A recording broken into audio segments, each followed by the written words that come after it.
Have you ever stopped and thought about this? Every single one of us is building something right now.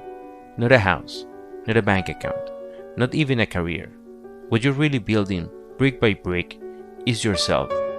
And the tools that you're using to develop that you are your choices and your discipline. But here's the catch. Most people are carrying way too much weight. Old regret, past failures, fears, even toxic relationships. And you can't run your race when you're dragging luggage from 10 years ago. You will never climb your mountain while holding on to baggage you were never meant to carry. So the real question is, are you traveling light enough to reach your destination? Stick with me, because by the end of this message, you will see exactly what your future is built in the tiny daily decisions you make, and how letting go of baggage might just be the thing that sets you free. Let's begin with choices. Every decision you have ever made has brought you here, to this exact moment. Some choices were small, like pressing snooze instead of getting up. Others were big, like choosing a partner, a career, or a lifestyle. And here's the truth most don't want to hear. Your life is not a product of luck, it's a product of choice. Think about Albert Einstein. As a child, he was labeled slow. Teachers thought he wouldn't amount to much. But Einstein chose to follow his curiosity anyway. He chose to keep asking questions, to keep thinking differently, to keep going where others dismiss him. And those choices reshape how we understand the universe. Or think about Rosa Parks, who made a single choice, to stay seated on a bus. That one decision ignited a movement. One choice that said, enough is enough. And it's the same in our everyday lives. You don't accidentally get in shape. You don't accidentally build a business. You don't accidentally have a strong marriage. Those things don't happen by luck. They happen because someone made choices, again and again, that stack up over time. The beautiful and also terrifying part is this. If you don't like your life, right now, you can start choosing differently today. Your past choices explain where you are, but your next choices determine where you go. But choices alone are not enough. That's where discipline comes in. Discipline is the glue that holds choices together. It's making the choice again and again, even after the excitement wears off. Take Nelson Mandela. He spent 27 years in prison. That alone would break most people.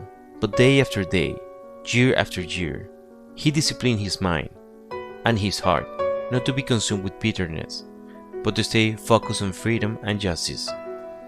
His discipline in prison prepared him to lead his nation when he finally walked free. And discipline isn't just for world leaders, it's for us too. Think about something simple, like money. It takes discipline to save a little each month instead of spending it all. It takes discipline to eat the healthy meals instead of grabbing fast food every night. It takes discipline to put your phone down and spend time with your kids. And here's something people often misunderstand. Discipline isn't about punishment. It's about freedom. When you're disciplined with your time, you gain freedom in your schedule. When you're disciplined with your money, you gain freedom in your future. When you're disciplined with your body, you gain freedom in your health.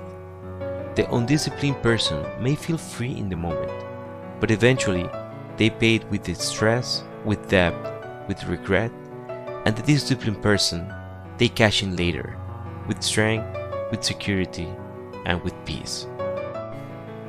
But even with good choices and strong discipline, many people are still stuck. Why? Because they're carrying too much baggage, old grudges, past mistakes, fear of failure, even people who aren't good for them. Picture yourself trying to climb a mountain with 50 pounds of useless junk in your backpack. You're exhausted, you're struggling, not because you can't climb, but because you refuse to put the bag down. Traveling light doesn't mean ignoring your past. It means learning from it, forgiving it, and then dropping the weight. Nelson Mandela gave us a perfect example of this too. After all those years in prison, he could have come out angry, ready for revenge. But he didn't. He traveled light.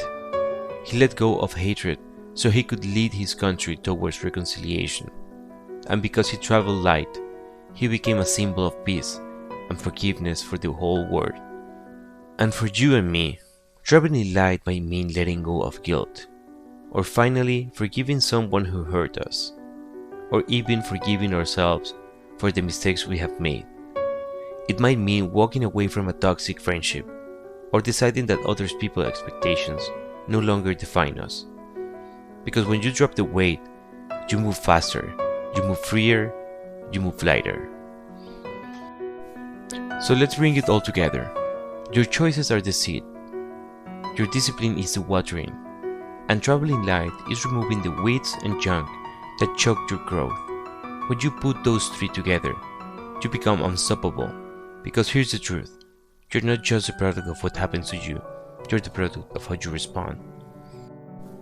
And if you want a better tomorrow, it starts with a better choice today.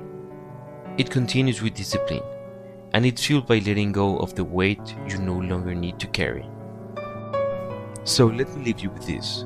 Don't just hear this message, apply it. If this message spoke to you, share it with someone who's carrying too much baggage, someone who needs to be reminded that their choices matter. And if you're ready to travel light, type in the comments, I'm choosing discipline.